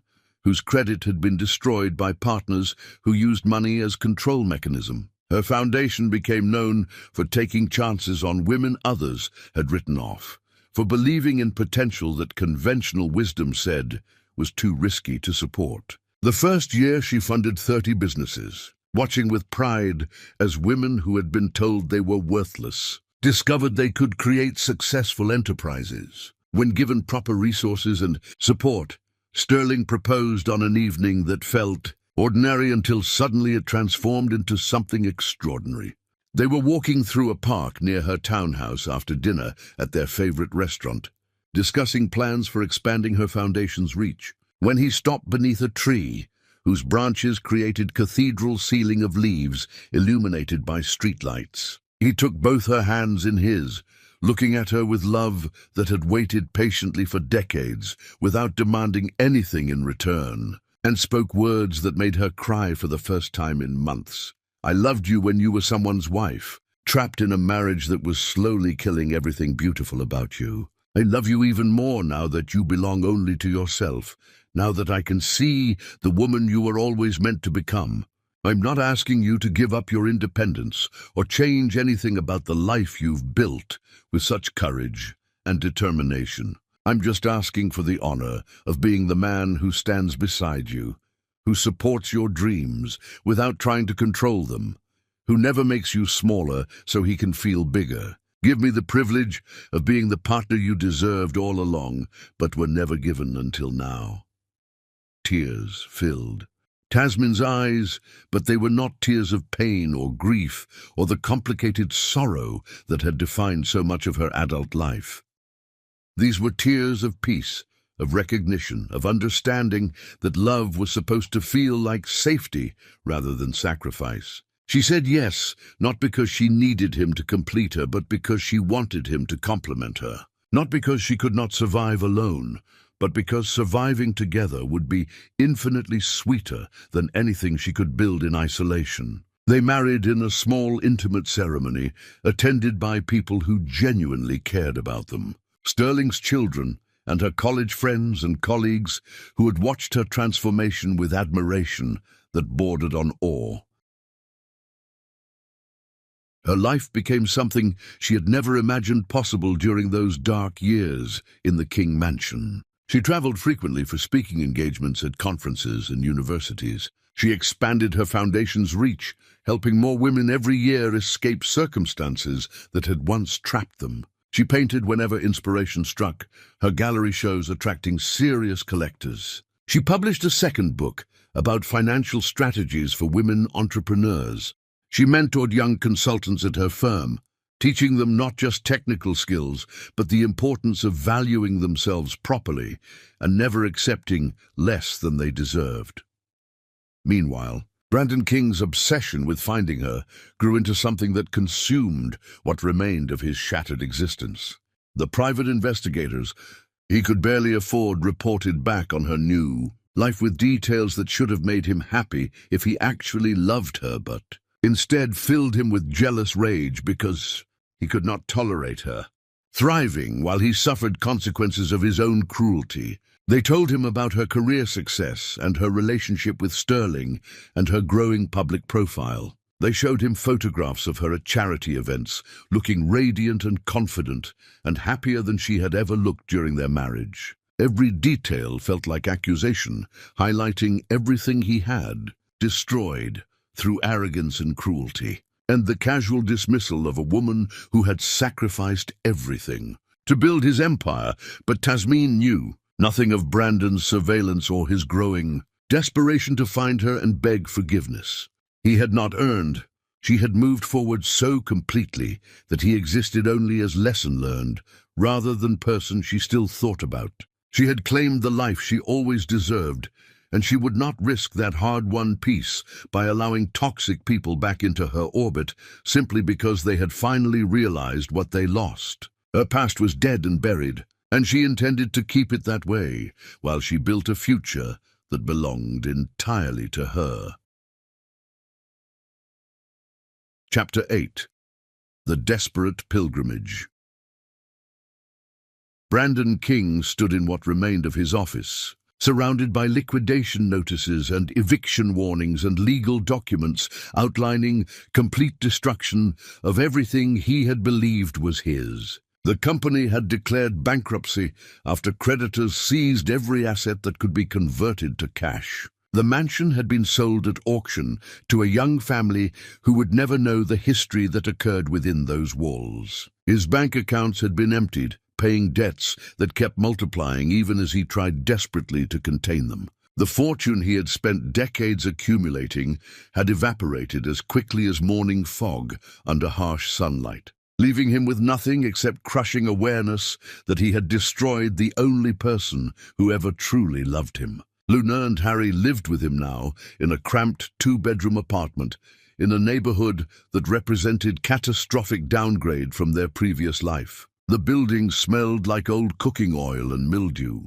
The walls were thin enough to hear neighbors arguing at all hours, and the neighborhood had crime rates that made walking anywhere after dark feel dangerous. They worked regular jobs that paid barely enough to cover rent and groceries, learning through brutal daily experience what real labor felt like when nobody cared about your comfort or feelings, or whether the work drained you of everything except will to continue existing. Luna waited tables at a 24-hour diner where customers treated her like furniture they could abuse without consequence. She smiled through harassment from men who thought tipping gave them ownership of her attention. She carried heavy trays until her feet swelled and her back ached with pain that never quite disappeared, even during the few hours she managed to sleep.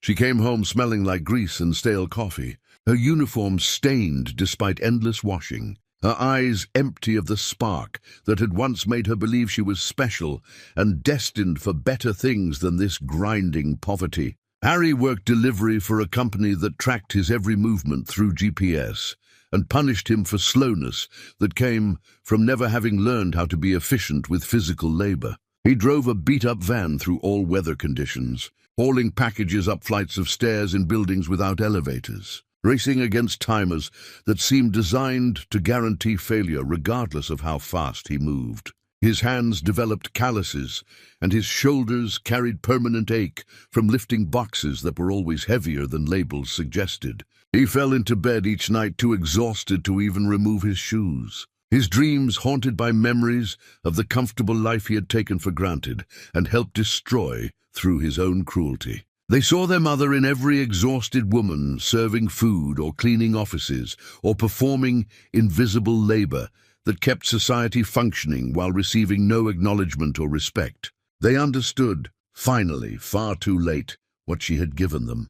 The thousands of hours of work that had seemed effortless because she made it look easy. The sacrifices that went unnoticed because she never demanded recognition or appreciation. The unconditional love they had repaid with contempt and betrayal. The guilt was physical weight pressing down on their chests every waking moment, making breathing difficult, turning every day into reminder of what they had destroyed. Ivory Sullivan remained in the apartment despite having no reason to stay except nowhere better to go and no resources to get there. The wealth she had married for was gone. The lifestyle she had destroyed a family to claim had evaporated. She was stuck with 3 people who looked at her with hatred that was mutual and undisguised. She made no effort to contribute to bills or housework, spending her days scrolling through social media and mourning the life she had expected but failed to secure. Her beauty was already fading without expensive maintenance. Her charm revealed as performance that required wealth to sustain. Her true nature exposed as shallow and fundamentally empty.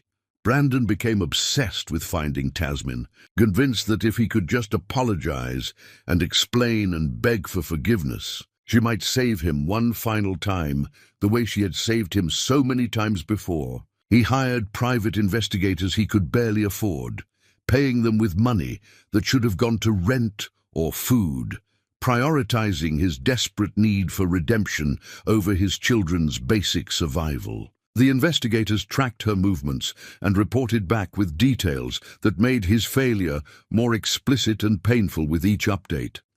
They told him she was now senior partner at a prestigious consulting firm, that she had published a best-selling book, that she had started a foundation helping women rebuild their lives, that she was in a serious relationship with a man who treated her like she mattered. They showed him photographs of her at charity events wearing elegant gowns, surrounded by people who looked at her with genuine respect and admiration. In every photo, she looked radiant, confident, happier than she had ever looked during their marriage. The evidence of her transformation was knife-twisting in wounds he had inflicted on himself through his own arrogance and cruelty. The investigators discovered she would be honored at a major charity gala in 3 weeks, receiving recognition for consulting work that had saved a children's hospital from closing.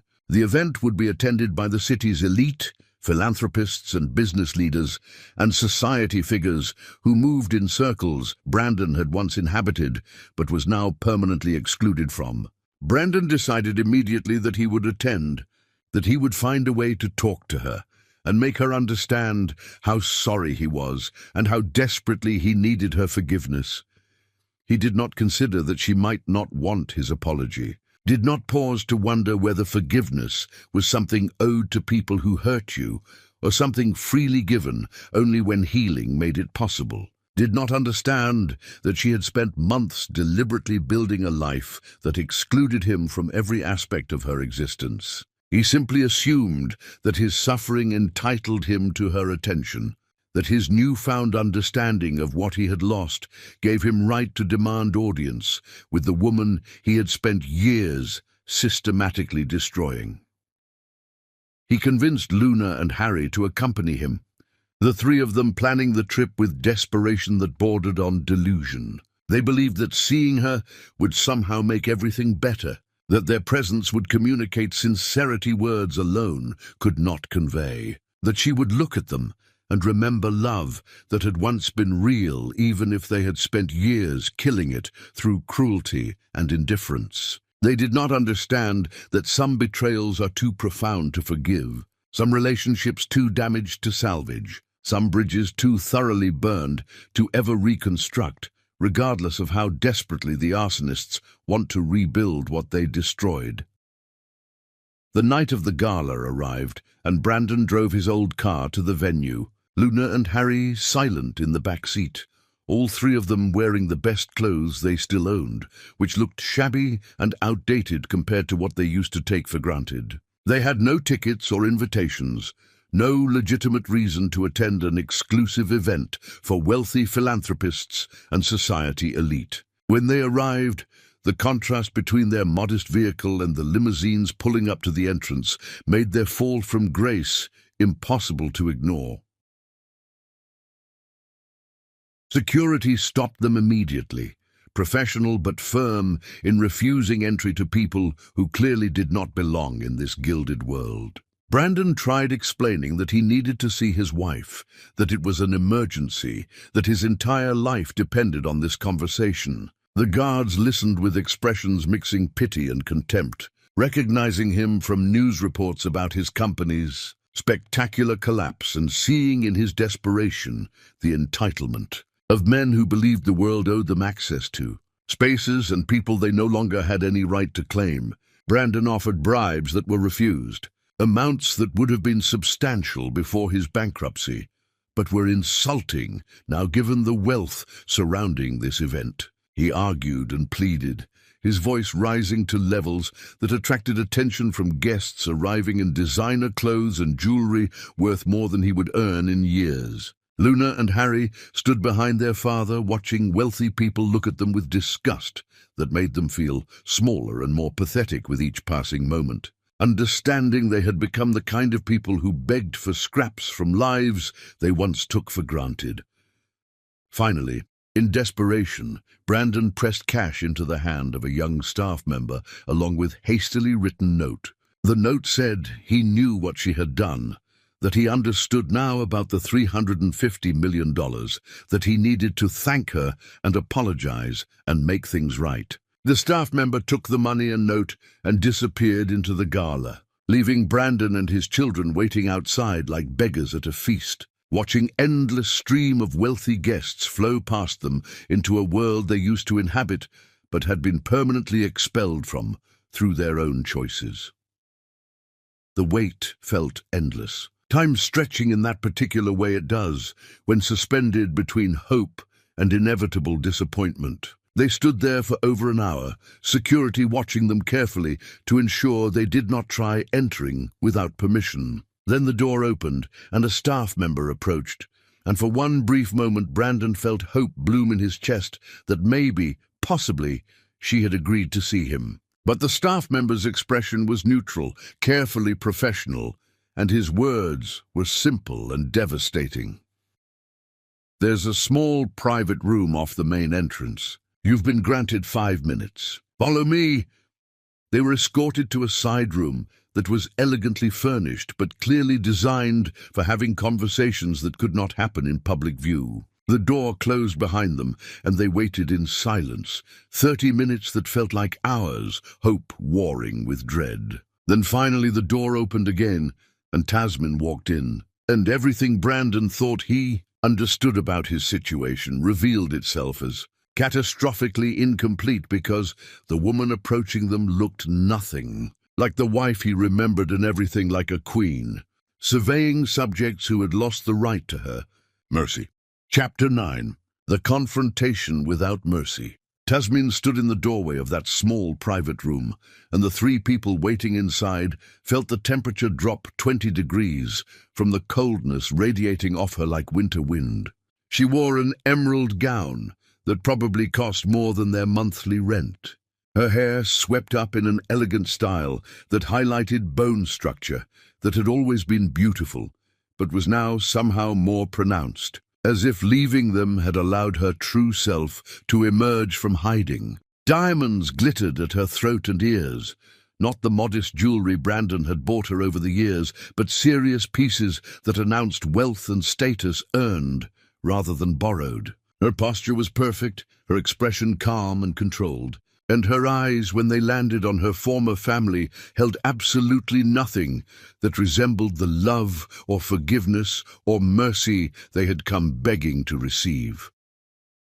Brandon fell to his knees immediately, a dramatic gesture that would have seemed more sincere if it had not been so obviously calculated. Tears streamed down his face, real tears born from real suffering, but Tasmin looked at them with the same detachment she might show watching actors perform tragedy on a stage. His pain did not move her because she remembered too clearly all the times her pain had failed to move him, all the years she had cried invisible tears that he never bothered to notice or acknowledge.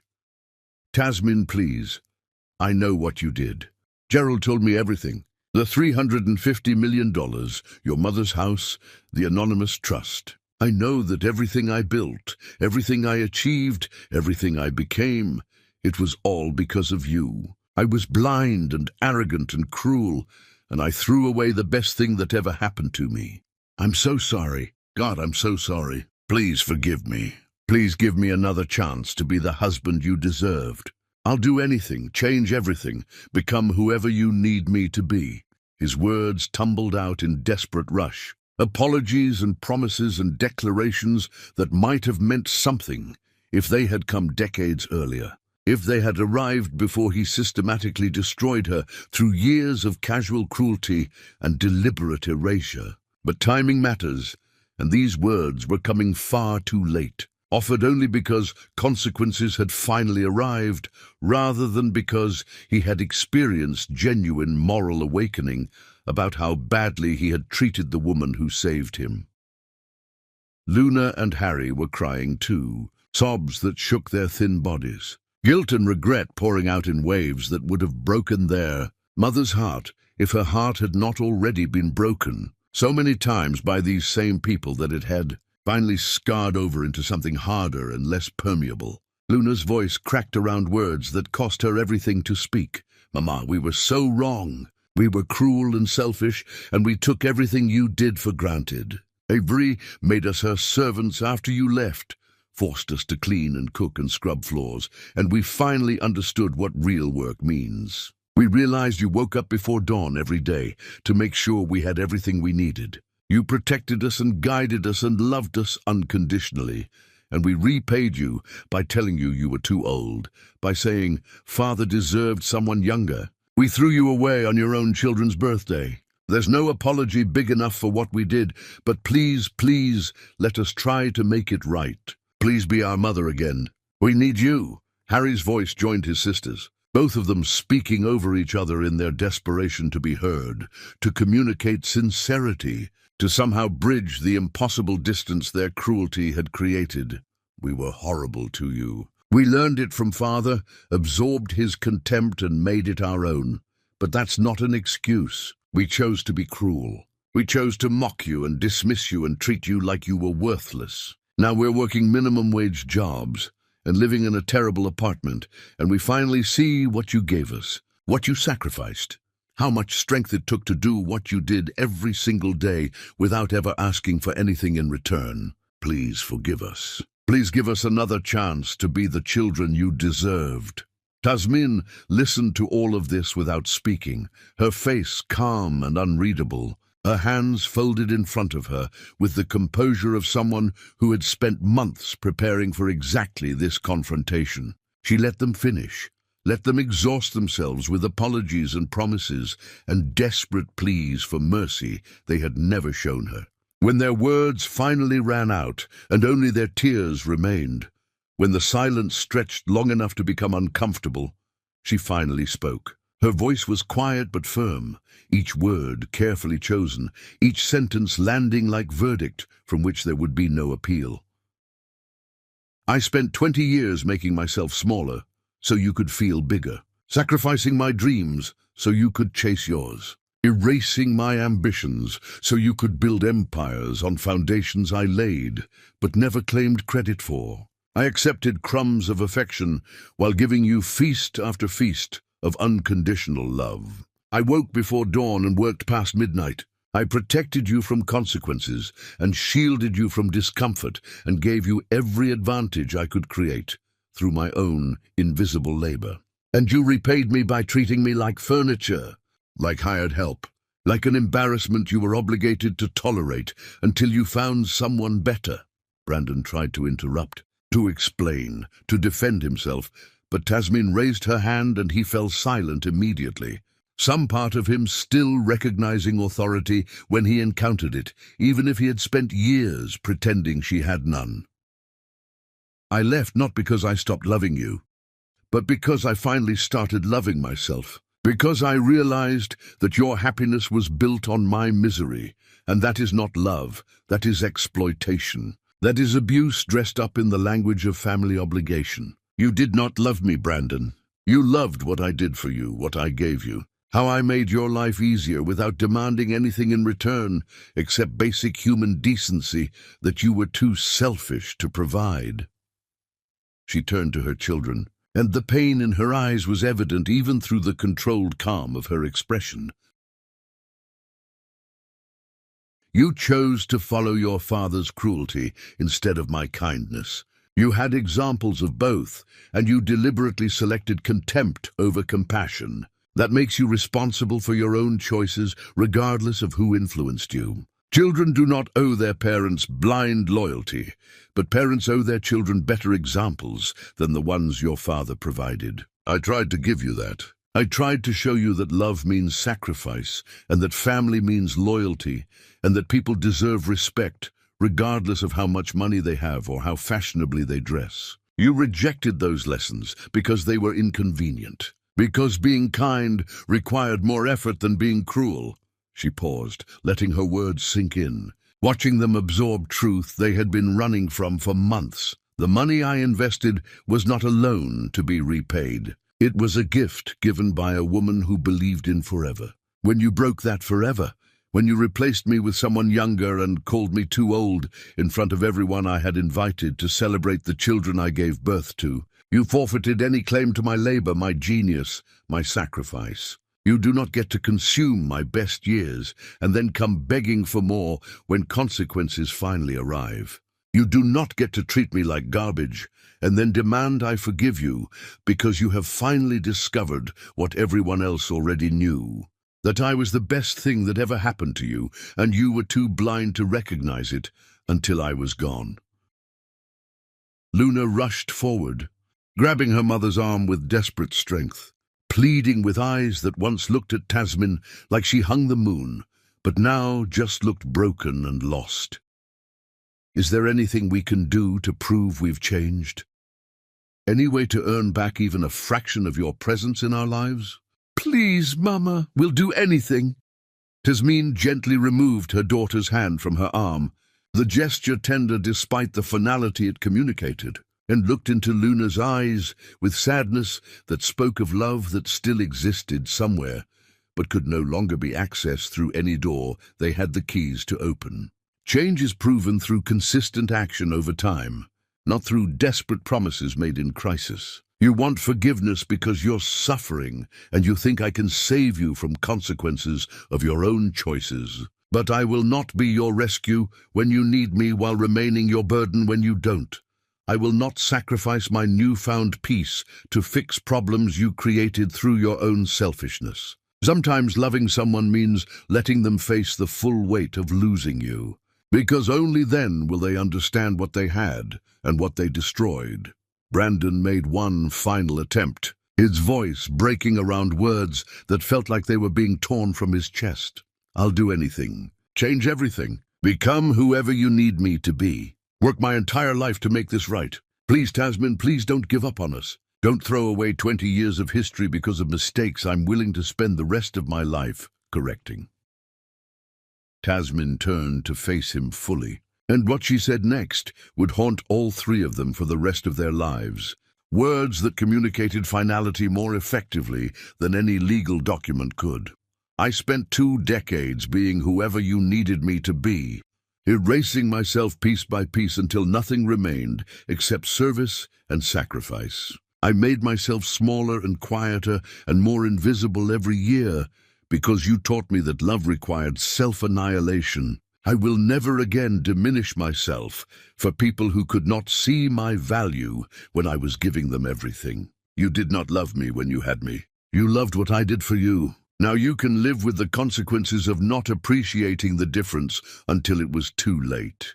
She walked toward the door, her head held high, her steps measured and deliberate. Brandon shouted after her one last time, words that sounded like begging and looked like desperation and communicated nothing except what she already knew, that some people only value what they have after they lose it permanently and completely. Please, I'll prove I've changed. Just give me time to show you. Tasmin paused at the door, her back to them, and delivered the final words that would close this chapter of her life permanently and without possibility of reopening. You had decades to prove you valued me, decades to show appreciation, decades to treat me with basic human respect. You chose cruelty instead. Now live with that choice. Now understand what it feels like to lose something precious because you were too arrogant to recognize its value until it was gone forever. She opened the door and stepped back into the hallway, back toward the ballroom where celebration and music and her actual life waited. Behind her in that small room, Brandon, Luna, and Harry collapsed under the weight of understanding that some things, once broken, can never be repaired. Some betrayals are too deep to forgive. Some people walk away and never come back, regardless of how much the ones left behind might wish otherwise. Chapter 10. The night she danced free. Tasmin returned to the grand ballroom, where the charity gala continued, without any awareness of the devastation that had just occurred in a small private room off the main entrance. The space was magnificent, crystal chandeliers casting warm light over hundreds of elegantly dressed guests, an orchestra playing music that floated through air thick with perfume and wealth, and the particular energy that comes from people who have enough money to focus on helping others rather than merely surviving themselves. She moved through the crowd with grace that had always been natural to her, but was now freed from the weight of suppression, no longer diminished by the constant need to make herself smaller so others could feel bigger. Sterling found her immediately, his eyes tracking her movements the way they always did. The way someone watches the most valuable thing in their universe, ready to support or defend or simply witness as needed. He took her hand, without asking questions about where she had been or what had happened, trusting that she would share what she wanted to share when she was ready. They had built their relationship on a foundation of respect and trust, revolutionary concepts for Tasmin after decades of marriage, where neither had existed except as words without corresponding actions. "Are you all right?" he asked quietly, his thumb stroking the back of her hand, grounding her in the present moment rather than the painful past she had just revisited. "I am," she answered, and meant it completely. "I'm exactly where I'm supposed to be." The evening continued with speeches from various philanthropists and organization leaders, praising the work that had been done to save the children's hospital from closing, acknowledging donors whose generosity had made miracles possible. When Tasmin's name was called and she was asked to stand, the applause was thunderous, genuine appreciation from people who understood the value of what she had contributed. She had analyzed the hospital's financial crisis for free, spending weeks identifying waste and creating sustainable budget that allowed them to continue serving children who had nowhere else to go. Her consulting had saved lives in the most literal sense possible, and the gratitude in that room was real and moving, and everything she had never received during years of invisible labor in the King Mansion. After the speeches concluded and dinner was served, after the formal program gave way to social mingling and dancing, Sterling led her toward a quieter corner of the ballroom where they could speak without shouting over music and conversation. But before they reached that destination, he stopped suddenly, his entire demeanor shifting into something Tasmin had never quite seen before. There was nervousness mixed with determination, vulnerability combined with certainty, and when he took both her hands in his and looked into her eyes, she felt her breath catch in anticipation of something significant. "I had a whole plan for this," he said, his voice carrying emotion that made it slightly unsteady. "I was going to wait until next month, take you somewhere special, make a grand romantic gesture worthy of you. But standing here tonight, watching you claim your place in a world that should have always recognized your worth, I realized I don't want to wait another minute to ask you what I should have asked decades ago when we were young and stupid. And I let you walk away because I thought love meant letting someone choose what made them happy even if it broke my heart." He took a deep breath and then, right there in the middle of the charity gala with hundreds of witnesses around them, Sterling Ashford lowered himself to one knee with grace that belied his age, his hands still holding hers, his eyes never leaving her face as he spoke words that rewrote the ending of her story into something beautiful and unexpected and absolutely perfect. "I loved you when you were someone else's wife, when I could only watch from a distance and wish you were happy even though I knew you were not. I love you even more now that you belong only to yourself, now that I've seen you reclaim everything you gave away, now that I understand just how extraordinary you actually are." Give me the honor of being the man who never hurts you, the partner who values you, the husband who wakes up grateful every single day that you chose him. Marry me, Tasmin, not because you need me, but because we're better together than apart. Not because I complete you, but because I complement you. Marry me, and let me spend the rest of my life proving that love is supposed to feel like freedom rather than prison. Tears filled Tasmin's eyes, but they were not tears of pain or grief or the complicated emotions that had defined so much of her adult life. These were tears of pure joy, of recognition, of understanding that she had finally found what she had been searching for all along without realizing it existed. Love that elevated rather than diminished. Partnership that respected rather than consumed. A future that belonged to her rather than being borrowed from someone else's dreams. Yes, she said, her voice strong and clear despite the tears, her smile radiant enough to light the entire ballroom. Yes, I will marry you. Yes to everything you are and everything we can build together. Sterling rose and pulled her into his arms, kissing her with passion tempered by tenderness. And the applause that erupted around them suggested that their private moment had become public spectacle. But neither of them cared, because in that moment nothing existed except each other and the promise they had just made, and the future they would build on foundations of mutual respect and genuine love. The celebration continued around them, but then something shifted in the atmosphere of the ballroom. A ripple of attention moving through the crowd like wind through wheat. People were turning toward the entrance, whispers spreading, security guards looking tense and uncertain. Tasmin turned to see what was causing the disturbance, and her heart sank when she recognized the three figures standing at the doorway, looking lost and desperate and completely out of place. Brandon, Luna and Harry had somehow made it past the outer security, but they were stopped now at the ballroom entrance by guards who recognized that these shabby figures did not belong in this gilded space. Brandon's suit was wrinkled and ill-fitting, his face haggard, his entire posture communicating defeat and desperation. Luna and Harry stood behind him, looking hollow and broken. The privilege and arrogance that had once defined them completely burned away by months of consequences, leaving nothing but regret that came too late to matter. The crowd grew quiet, everyone sensing drama about to unfold. Society's endless appetite for spectacle overriding good manners and discretion. Sterling moved slightly in front of Tasmin, protective instinct kicking in, ready to shield her from whatever was about to happen.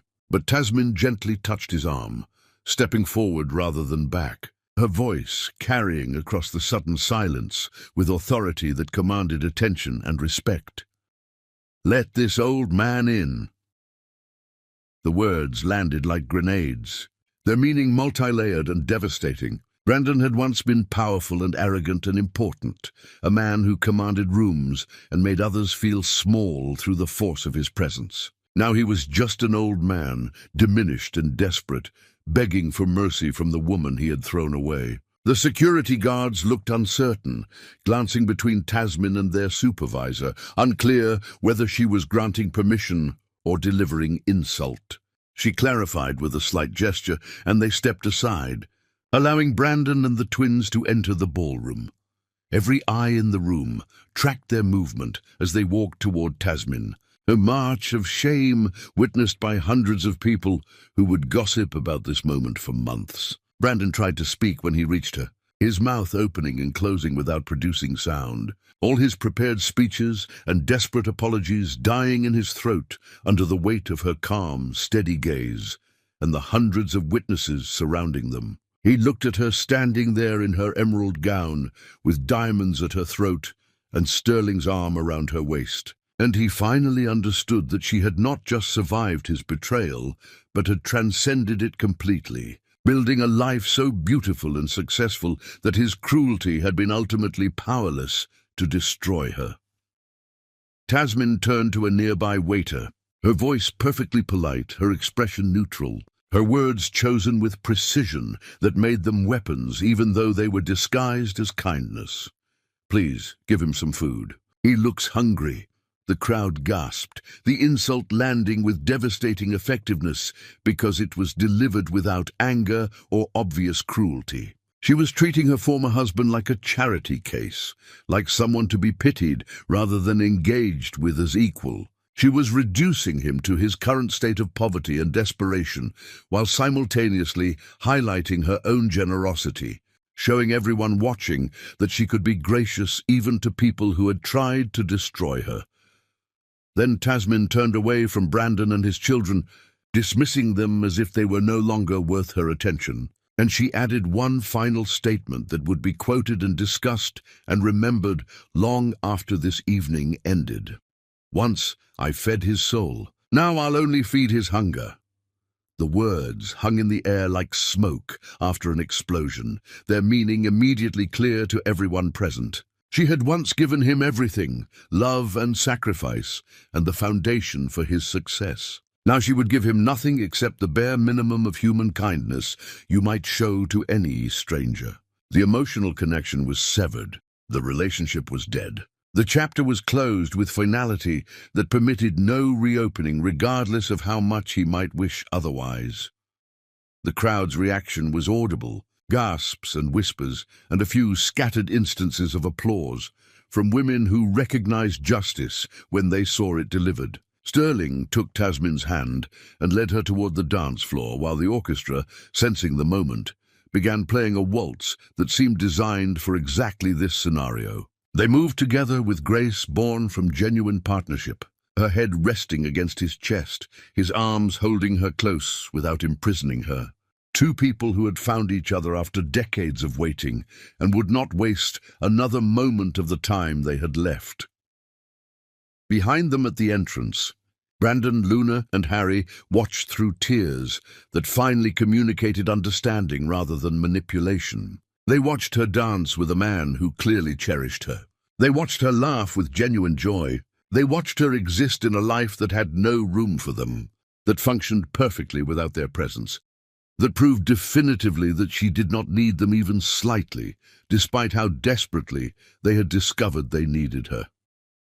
Security eventually escorted them out, gently but firmly, back into the night where they belonged, back to the modest apartment and minimum-wage jobs and consequences they had earned through their own cruelty. They stood outside the venue, looking through windows at the celebration continuing without them, at Tasmin dancing and smiling and living, and they finally understood what they had destroyed. Not just a marriage or a family, but the heart of everything they had ever had. The foundation their entire lives had rested on. The woman who had loved them unconditionally until they taught her that unconditional love was weakness to be exploited rather than treasure to be protected. Inside the ballroom, Tasmin danced and felt something she had not experienced in longer than she could remember. Complete and total freedom. Freedom from guilt and obligation. Freedom from people who took without giving. Freedom from the need to make herself smaller so others could feel bigger. She had been reborn from the ashes of her old life, and she would spend whatever years remained to her living fully and authentically, surrounded by people who valued her, doing work that mattered, loving and being loved in return by a man who had waited decades for the privilege. The music rose and swelled, and Tasmin King, who had once believed she was nothing without the family who had thrown her away, danced free and proud and untouchable.